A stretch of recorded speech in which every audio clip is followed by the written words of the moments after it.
প্রথম দর্শনে মনে হবে এটি পৈতৃক সম্পত্তির ভাগ বাটোয়ারা, কিন্তু বাস্তবতা ভিন্ন।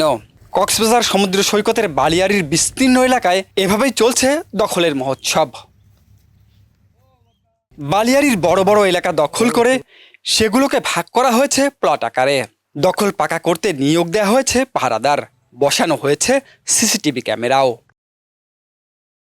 দখলের জন্য নাজিরা টেক সংলগ্ন বিস্তীর্ণ এলাকায় নির্বিচারে কেটে ফেলা হয়েছে ঝাউ গাছ। বালিয়াড়ি ঘিরে তৈরি করা হয়েছে মৎস্য ঘের। রাষ্ট্রীয় এই জমি দীর্ঘদিন ধরে ভুয়া কাগজপত্র তৈরি করে দখল ও বিক্রি করা হচ্ছে। বুঝে না বুঝে এ ফাঁদে পা দিচ্ছেন মাথা গোঁজার ঠাঁই খোঁজা প্রান্তিক মানুষেরা। এমনি মানে কি এই কোনো কাগজ আছে কি সেটা আমি জানি না, আমার চাচা জানে আর কি।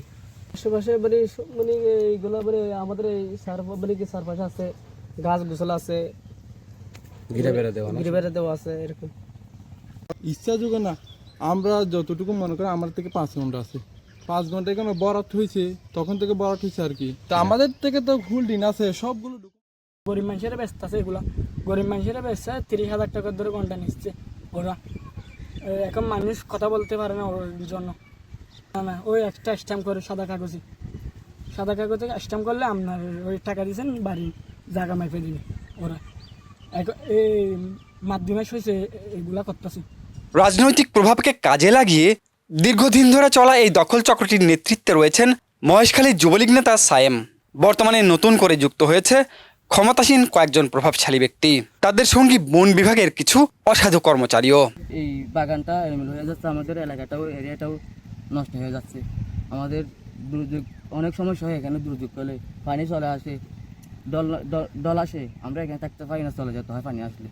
যার কারণে আপনার রুবেল, তারপরে নুরুদ্দিন, এরকম বিএনপি নেতা খেতে যারা আছে আর কি, আপনার কালাম আছে, আবু কালাম আছে, তারপর নুরুদ্দিন আছে, গিয়াসুদ্দিন আছে, আর একজন আছে এখানে শুটকি মাছের ব্যবসা করে, তারপরে সালামতুল্লাহ আছে একজন, আর একজন কালামের ছেলে হুমায়ুন আছে, ওইদিকে হুমায়ুনের জায়গা আছে, আর ওইদিকে বছরও আছে। আবার প্রতিদিন রাতে আসে গাছ কাটার জন্য, এই মানুষ নিজে ফেলে গাছগুলা কেটে ফেলে, কাটার পরে এটা বিক্রি করে ফেলে, ফরেস্টারে বিক্রি করে এগুলা। ওই ফরেস্টার আছে না ওই বুট্টো আর সেলিম, এই সেলিমে এগুলা করতেছে। বালিয়াড়ি দখলের বিরুদ্ধে সম্প্রতি কিছু পদক্ষেপ নিয়েছে প্রশাসন ও বন বিভাগ। আমরা সবসময় এইরকম অবৈধ যে জবরদখল তার বিরুদ্ধে সোচ্চার আছি, এবং আমরা এই 1 মাসেই প্রায় আজকে সহ প্রায় 4টে অভিযান পরিচালনা করা হলো। এখন আমরা যেহেতু আমাদের জেলা প্রশাসন থেকে আমরা সমন্বয় করে অভিযান পরিচালনা করব, আমরা আশা করতেছি খুব দ্রুততম সময়ের জন্য এখানে আরও ব্যাপক আকারে একটা অভিযান পরিচালনা করব।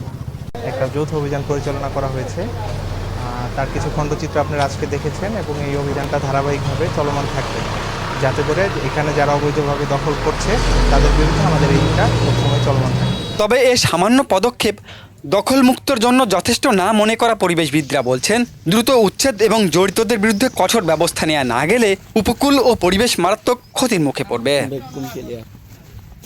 অরণ্য গফুর, RTNN।